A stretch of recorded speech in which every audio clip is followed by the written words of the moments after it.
अक्टूबर 1929 को दुनिया का सबसे बड़ा मार्केट क्रैश हुआ था। इतना बड़ा कि इस क्रैश ने अगले 10 साल तक पूरे वर्ल्ड की इकोनॉमी को परेशानी में डाल दिया था। तो उस दिन जेसी लिवरमोर, जो यूएस का एक स्टॉक मार्केट ट्रेडर था, उनकी वाइफ और उनकी मॉम बहुत ज्यादा परेशान थी और दोनों को जेसी की बहुत फिक्र हो रही थी। अब दोस्तों, उनका परेशान होना जरूरी था क्योंकि जेसी की फैमिली की पूरी इनकम स्टॉक मार्केट ट्रेडिंग से ही आती थी, जो आज क्रैश हो चुका था। लेकिन जैसे ही जेसी घर पे आया तो उनकी वाइफ और उनकी मॉम ने नोटिस किया कि वो मुस्कुरा रहे। तो वो दोनों कंफ्यूज हो गए और तब उन्होंने जेसी से पूछा कि आज इतना बड़ा मार्केट क्रैश हुआ है और तुम मुस्कुरा क्यों रहे हो। तो जेसी ने स्माइल करते हुए कहा कि उन्होंने आज स्टॉक मार्केट में ये शर्त लगाई थी कि मार्केट आज क्रैश होगा, और बिल्कुल वैसा ही हुआ। तो इसीलिए उन्होंने $100 मिलियन आज एक ही दिन में कमा लिए, जो उस टाइम पे बहुत बड़ी कीमत थी, क्योंकि दोस्तों ये 1929 की बात है। और इसीलिए इस एक बड़ी बेट की वजह से जेसी लिवरमोर को दुनिया का सबसे बेस्ट ट्रेडर कहा जाता है। और दोस्तों, ये $100 मिलियन उनकी टोटल वेल्थ नहीं थी, ये सिर्फ उनके एक दिन के ट्रेडिंग का प्रॉफिट था। जिसका मतलब ये है कि वो इतने पैसों से अब काफी आराम की लाइफ जी सकते थे। उन्हें काम करने की कोई जरूरत नहीं पड़ेगी, वो अपनी बाकी की पूरी लाइफ जो चाहे खरीद सकते और एकदम खुशी खुशी अपनी फैमिली के साथ अपना टाइम स्पेंड कर सकते। तो ये सुनकर उनकी वाइफ और उनकी मॉम भी बहुत खुश हो गई। लेकिन दोस्तों, अगर हम 11 साल आगे फास्ट फॉरवर्ड करेंगे, यानी 1940 में, तो जेसी ने एक होटल में अपने आप को गोली मार के सुसाइड कर ली। और उन्होंने सुसाइड लेटर में लिखा कि वो ये सब हैंडल नहीं कर पा रहे और वो अपनी वाइफ को सॉरी बोलना चाहते कि इसमें पूरी गलती उन्हीं की है। तो दोस्तों, आखिर इतना रिच होने के बावजूद जेसी ने सुसाइड करी क्यों? क्योंकि एक टाइम पे ये दुनिया के सबसे अमीर इंसान बन गए थे। तो ऐसा क्या हो सकता है जो इतनी दौलत कमाने के बाद भी कोई इंसान सुसाइड करने के लिए मजबूर हो जाता है? तो इसके लिए हमें जेसी की डिटेल स्टोरी को समझना होगा, जिसमें से हम बहुत सारे स्टॉक मार्केट और लाइफ के लेसन सीख सकते। तो बिना वक्त बर्बाद किए हम शुरू करते। तो दोस्तों, जेसी एक बहुत ही गरीब फैमिली में पैदा हुआ था। उनके डैड एक किसान थे, तो उनकी फाइनेंशियल कंडीशन उतनी स्टेबल नहीं थी। उनके डैड चाहते थे कि जेसी भी बड़े होके उनके साथ किसान बने, लेकिन जेसी का इंटरेस्ट अरिथमेटिक यानी मैथ्स में था, क्योंकि वो 2-3 साल की उम्र से ही रीड कर रहे थे और 5 साल की एज में वो न्यूज़पेपर में फाइनेंस के बारे में सारी चीजें पढ़ते थे। और 14 साल की एज में जेसी ने अपना first job as a quotation boy start किया, जहां वो स्टॉक के प्राइसेस एक बोर्ड पे लिखते थे। और वहां काम करते करते जेसी को स्टॉक्स और उनके प्राइसेस और इन सारी चीजों में बहुत इंटरेस्ट आने लगा। तो वो अपनी डायरी में शेयर्स के प्राइस लिखा करते थे और वो रोज उन नंबर्स को एक ग्राफ की तरह ड्रॉ करते और उनमें कुछ पैटर्न्स ढूंढने की कोशिश करते। और तब उन्होंने डिस्कवर किया कि इन प्राइसेस के अप एंड डाउन होने का एक पैटर्न होता है। तो लंच के ब्रेक में जैसे छुपकर एक लोकल ट्रेडिंग शॉप पर जाते थे और फिर वहां पे उन्होंने उन प्राइसेस के पैटर्न को ऑब्जर्व करके एक सिस्टम बना लिया, जिसे आज हम टेक्निकल एनालिसिस के नाम से जानते। तो जब भी जैसे इस सिस्टम की हेल्प से ट्रेड करते तो वो ज्यादातर प्रॉफिट ही कमाते। और फिर कुछ टाइम बाद उनकी ट्रेडिंग की इनकम इतनी ज्यादा हो गई थी कि उन्होंने अपनी वो जॉब छोड़ दी। और फिर 20 साल की उम्र में ही उन्होंने $10,000 जमा कर लिए थे, जो आज की तारीख में इंडियन रुपीज के हिसाब से ऑलमोस्ट 20 लाख रुपीज होते। यानी जीरो से स्टार्ट करके उन्होंने 20 साल की एज में 20 लाख रुपीज सेव कर लिए थे। और फिर धीरे धीरे वो अपनी ट्रेडिंग के एनालिसिस से बहुत ज्यादा प्रॉफिट कमाने लगे थे। लेकिन काफी बार उन्हें लॉस भी होता था, और उन लॉस का रीजन सिर्फ एक ही होता था, ट्रेडिंग इमोशनली। यानी जब उन्होंने कोई एक स्टॉक खरीद लिया और वो स्टॉक बहुत अच्छा प्रॉफिट देने लगा, तो जेसी बहुत एक्साइटेड होकर उसमें और ज्यादा इन्वेस्ट कर लेते थे। तो इस दूसरे वाली इन्वेस्टमेंट में ज्यादा रिसर्च नहीं होती थी एक्साइटमेंट की वजह से, जिसकी वजह से उनका लॉस होता था। तो इसीलिए जेसी ने अपनी ट्रेडिंग का फर्स्ट रूल बनाया कि वो कभी भी इमोशनली ट्रेडिंग नहीं करेंगे, अपने स्किल्स के बेसिस पर ही फैसले लेंगे। क्योंकि दोस्तों, जितने भी सक्सेसफुल ट्रेडर्स होते हैं उनकी अरिथमेटिक और प्रोबेबिलिटी स्किल्स काफी स्ट्रांग होती है। तो यहीं पे हम स्टॉक मार्केट और ट्रेडिंग का सबसे पहला लेसन सीखते हैं कि यहाँ पे अगर आपको एक सक्सेसफुल ट्रेडर बनना है तो आपको मैथ और प्रोबेबिलिटी की अच्छी समझ होनी चाहिए। क्योंकि ज्यादातर जितने भी ट्रेडर्स स्टॉक मार्केट में एंटर करते तो उनको मैथ और प्रोबेबिलिटी के बारे में ABCD भी पता नहीं होता है, और इसीलिए वो इमोशंस के बेसिस पर फैसला लेते और उनका लॉस होता रहता है। तो एक तरफ जैसी बहुत ज्यादा प्रॉफिट कमा रहे थे, लेकिन दूसरी तरफ उन ट्रेडिंग शॉप्स को बहुत ज्यादा लॉस हो रहा था, और इसीलिए उनके घर के आसपास की सारी ट्रेडिंग शॉप्स ने उन्हें बैन कर दिया था। जिसकी वजह से कुछ टाइम बाद जेसी न्यूयॉर्क शिफ्ट हो गए। लेकिन फिर न्यूयॉर्क में एंटर करते ही जेसी को बहुत बड़ा लॉस होने लगा। उसका रीजन ये था कि न्यूयॉर्क में ट्रेडिंग का सिस्टम थोड़ा अलग था। तो इस छोटे से डिफरेंस की वजह से उनके पुराने फॉर्मूले वहां काम नहीं कर रहे थे, जिसकी वजह से वो राइट टाइम पे राइट बेट्स नहीं ले पा रहे थे। तो वो न्यू ट्रेडिंग सिस्टम को सीखते सीखते जेसी ने बहुत सारे पैसे लूज कर दिए और अल्टीमेटली उन्होंने अपना पूरा कैपिटल लूज कर दिया। और फाइनली जेसी को बैंकरप्सी डिक्लेयर करनी पड़ी। मतलब उनके पास कोई भी पैसे नहीं थे ट्रेडिंग करने के लिए या किसी को भी अपने लोन्स चुकाने के लिए। तो ये पहली बार ऐसा हुआ था जब जेसी को अपनी लाइफ में ऐसे बुरे दिन देखने पड़े, जिसकी वजह से उन्होंने अपनी वाइफ से मदद मांगी। क्योंकि पास्ट में उन्होंने अपनी वाइफ को कुछ ज्वेलरी दी थी जो अब बैंकरप्सी के बाद उन्होंने अपनी वाइफ से मांगी, लेकिन उनकी वाइफ ने वो ज्वेलरी देने से मना कर दिया। और फिर ये बात इतनी बढ़ गई कि उन दोनों का डाइवोर्स हो गया। अब जेसी के पास ना पैसे थे और ना ही उनकी वाइफ, तो वो काफी बुरे दौर से गुजर रहे थे। लेकिन जेसी एक फाइटर थे और इसीलिए उन्होंने फिर से न्यूयॉर्क को छोड़ा और वापस वही पुराने शॉप्स पे जाने लगे जहां वो एक्सपर्ट थे, और वहां पे छुप छुप के वो ट्रेड करने लगे और फिर से उन्होंने अपना कैपिटल बिल्ड किया और साथ में दुनिया की सारी फेमस ट्रेडिंग स्ट्रेटेजीज और पैटर्न्स को उन्होंने स्टडी करना शुरू किया। और फिर 1901 में जेसी फिर से मैदान में उतरे, यानी न्यूयॉर्क स्टॉक एक्सचेंज में, जहां वो पहले लॉस ले रहे थे, लेकिन अब वो इसके ऊपर काफी रिसर्च और स्टडी करके आए थे और इसीलिए अब वो यहाँ पे भी प्रॉफिट कमाने लग गए। उनकी एक फेमस ट्रेड थी जब 1907 में मार्केट क्रैश हुआ था, तो उस टाइम पे एक ही दिन में जेसी ने $3 मिलियन कमाए थे। तो बहुत सारे लोग उनकी टेक्निक से इंस्पायर हो गए थे, लोग उनसे मिलना चाहते थे और उनसे सीखना चाहते थे कि वो ऐसा प्रॉफिट कमाते कैसे। लेकिन फिर 1908 में, यानी एक साल बाद ही, जेसी एक थॉमस नाम के इंसान से मिले जिसने जेसी को एडवाइस दी कि उन्हें कॉटन में इन्वेस्ट करना चाहिए, उससे उनका अच्छा प्रॉफिट होगा। अब जेसी ने कभी भी अपने फैमिली, फ्रेंड्स या किसी भी दूसरे इंसान से हेल्प या ट्रेडिंग की टिप नहीं मांगी। वो कहते थे कि ये ट्रेडिंग और इन्वेस्टिंग एक वन मैन बिजनेस है, यहाँ पे आप ग्रुप थिंकिंग नहीं कर सकते। और वैसे भी जेसी को कॉटन में इन्वेस्ट करना सही नहीं लग रहा था, लेकिन किसी वजह से जेसी ने थॉमस पे भरोसा करके अपने बहुत सारे पैसे उसमें इन्वेस्ट कर दिए। और सैडली कुछ टाइम बाद ही कॉटन के प्राइसेस बहुत ही स्पीड में नीचे जाने लगे और जल्दी वो कॉटन का प्राइस क्रैश हो गया, जिसकी वजह से जेसी को अपनी वेल्थ का 90% लूज करना पड़ा। और बाद में जेसी को पता चला कि थॉमस ने उन्हें मैनिपुलेट किया था, यानी उनको यूज किया था। जब जेसी बाय कर रहे थे तब थॉमस और उनके बाकी के फ्रेंड्स कॉटन को सेल कर रहे थे हाई प्राइस पे, और जब जेसी ने बाय करना बंद किया तो कोई और बायर मार्केट में बचा नहीं था, जिसकी वजह से उसका प्राइस क्रैश हो गया। तो दोस्तों यहाँ पे हमें दूसरा लेसन ये सीखने मिलता है कि हमें इस स्टॉक मार्केट और वेल्थ क्रिएशन के गेम में दूसरों की ओपिनियन नहीं लेना चाहिए, क्योंकि ज्यादातर जो आपको एडवाइस दे रहे वो अपने खुद के फायदे के लिए आपको एडवाइस दे रहे। कोई स्ट्रेंजर आपको फ्री की एडवाइस देगा क्यों? अब दोस्तों ये भी हो सकता है कि कुछ एडवाइस आपकी एक्चुअली में हेल्प कर दे, तो उसके लिए आपको हर एक एडवाइस को खुद से एनालाइज करना होगा। तो इसीलिए जेसी ने स्टॉक मार्केट का दूसरा इंपॉर्टेंट रूल बनाया कि never get influenced by anybody. फिर कुछ टाइम तक जेसी ने स्ट्रगल किया और फिर फाइनली 1915 में वो फिर से दूसरी बार बैंकरप्ट हो गए। मतलब अब फिर से उनके पास एक भी रुपए नहीं थे और उनको काफी सारे लोगों को उनके पैसे चुकाने थे। तो फिर जेसी ने कंसंट्रेशन के साथ फिर से अपनी स्ट्रेंथ पे फोकस करके अपने इमोशंस को कंट्रोल करके सही ट्रेड्स किए और प्रॉफिट कमाना शुरू किया।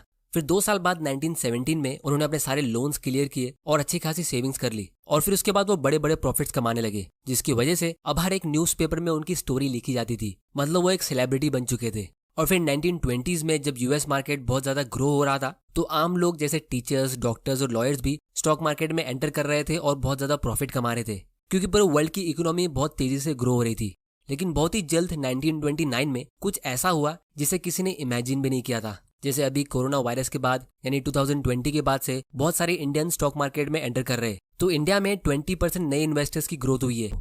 तो दोस्तों अब हम वापस आते हैं जेसी लिवरमोर की स्टोरी पे। तो जब 1920s में स्टॉक मार्केट काफी ज्यादा ग्रो हो रहा था, तो काफी सारे न्यू इन्वेस्टर्स मार्केट में एंटर कर रहे थे, जिसकी वजह से 1929 तक मार्केट काफी ज्यादा ओवर वैल्यूड हो गया था। अब ये चीज बहुत सारे न्यू इन्वेस्टर्स आइडेंटिफाई नहीं कर पाए थे, लेकिन जेसी के पास 30 साल का एक्सपीरियंस था। तो जब 1929 में यूएस की स्टॉक मार्केट की हिस्ट्री का सबसे बड़ा क्रैश हुआ, जिसे हम आज द ग्रेट डिप्रेशन के नाम से जानते, जहां बहुत सारे लोगों के जॉब्स चले गए थे और बहुत लोगों के पास बेसिक चीजें जैसे खाने पीने और कपड़े के लिए पैसे भी नहीं होते थे।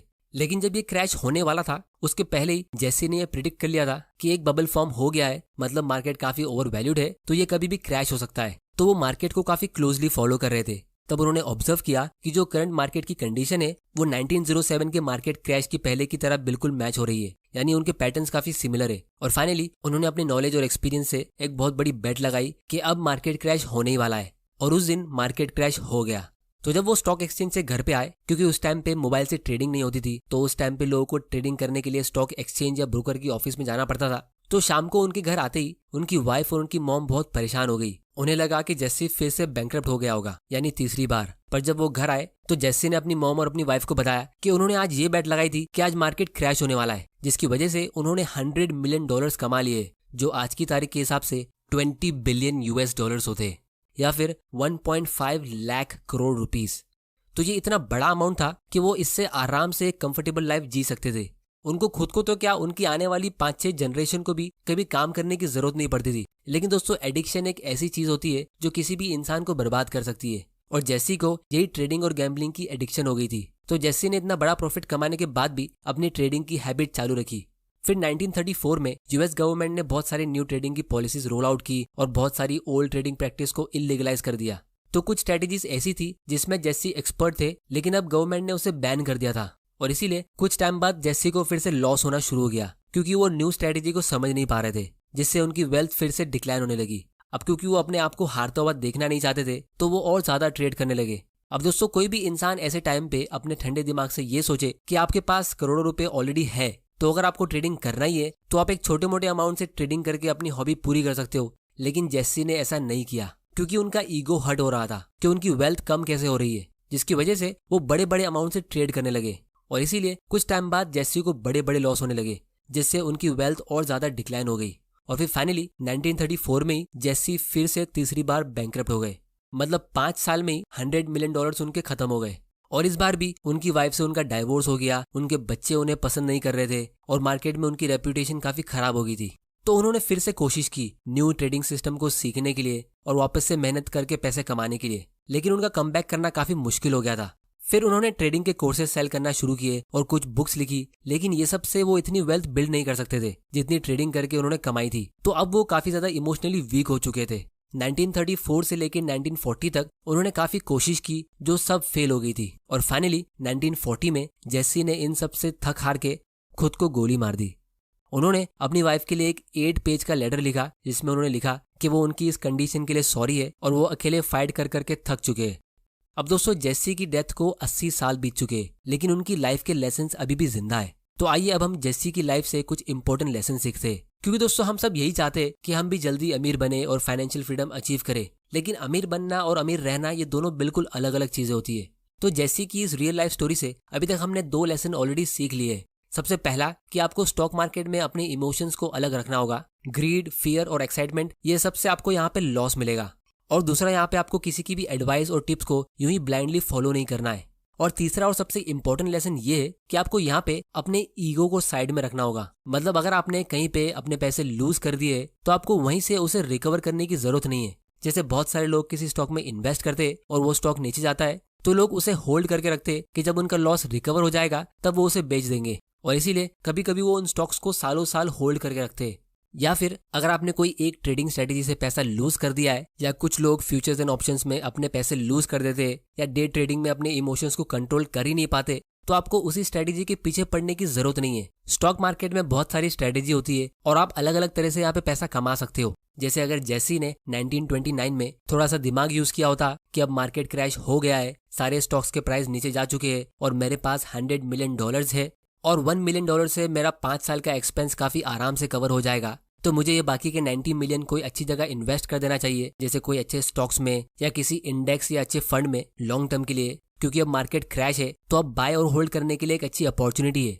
तो अगर वो ऐसा करते तो सिर्फ 5 साल में ही, यानी 1929 से 1934 तक यूएस का डो जोन्स इंडेक्स डबल हो गया था। मतलब जेसी के पास 1934 तक 100 मिलियन के बदले 200 मिलियन होते और उसके 5 साल बाद यूएस का मार्केट फिर से डबल हो गया था। तो जेसी की वेल्थ 200 के बदले $400 मिलियन की हो जाती और उसके बाद उनकी वेल्थ इसी तरह ग्रो होती रहती। लेकिन उन्होंने ऐसा नहीं किया और 100 मिलियन का 200 होना तो दूर, 1934 तक उनकी वेल्थ 0 हो गई थी। फिर चौथा और सबसे लास्ट लेसन ये है कि अगर दुनिया का सबसे सक्सेसफुल ट्रेडर अपनी लाइफ में 3 बार पूरी तरह बैंकरप्ट हो सकता है, जिसने अपने बचपन से ट्रेडिंग की है, जिसने काफी सारी ट्रेडिंग टेक्निक्स खुद से सीखी और डेवलप की है, तो अगर आप स्टॉक मार्केट में न्यू हो और आपको इसकी ज्यादा नॉलेज नहीं है, तो आपको भी ये बात समझ आ जानी चाहिए कि अगर आप इसमें बिना कोई ट्रेनिंग या नॉलेज के ट्रेडिंग करते हो तो आपके कैपिटल लूज होने के चांसेस यहाँ पे ज्यादा है। तो अगर आपको ट्रेडिंग करना ही है तो वो चॉइस आपकी है, लेकिन आपको एक छोटे अमाउंट से ट्राई करना चाहिए और शुरुआत में सीखने पे ज्यादा फोकस करना चाहिए और अपना एक ट्रेडिंग सिस्टम बिल्ड करने पे। मतलब कोई भी ट्रेडिंग करने से पहले आप एक पेपर पे लिख लो कि किस रीजन से आप ये बाय और सेलिंग कर रहे हो, और जब भी आपका प्रॉफिट हो जाता है तो आप अपना रीजन वेरीफाई करो कि क्या एक्चुअली में वही रीजन से आपको प्रॉफिट मिला। क्योंकि काफी बार आप कोई स्टॉक खरीदते किसी और वजह से हो, लेकिन वो किसी और वजह से ऊपर जाता है, तो यहाँ पे आपको एक फॉल्स कॉन्फिडेंस मिलेगा कि आप तो बॉर्न टैलेंटेड हो और आपको ज्यादा मेहनत करने की जरूरत नहीं है। ट्रेडिंग दूर से दिखने में इजी लगेगा, लेकिन एक्चुअली में ये उतना ही डिफिकल्ट और कॉम्प्लिकेटेड है। अगर आपको कम मेहनत करके ज्यादा प्रॉफिट कमाना है तो वो यूजुअली लॉन्ग टर्म इन्वेस्टिंग से पॉसिबल होता है, जो दूर से दिखने में थोड़ा डिफिकल्ट और कॉम्प्लिकेटेड लगता है, लेकिन एक्चुअली में काफी सिंपल है। तो इसीलिए स्टॉक मार्केट से वेल्थ सिर्फ वही लोग बनाते जो कंटिन्यूसली अपनी नॉलेज को इंक्रीज करते रहते, जिसके लिए आप इस चैनल को सब्सक्राइब जरूर कर लेना, क्योंकि स्टॉक मार्केट और फाइनेंशियल फ्रीडम के इंपॉर्टेंट लेसन्स मैं आपके लिए यहाँ पे शेयर करता रहूंगा। और बेल आइकन को प्रेस जरूर कर देना ताकि आपसे कोई ऐसे वैल्यूएबल वीडियोस मिस ना हो जाए। तो दोस्तों आज की वीडियो में इतना ही। आप लोग मुझे नीचे कमेंट करके बताओ कि आपने इस स्टोरी से कौन सा इंपॉर्टेंट लेसन सीखा। अगर आपको ये वीडियो से कुछ सीखने मिला तो इसे अपने फ्रेंड्स और फैमिली के साथ शेयर करो और उनको भी एजुकेट करो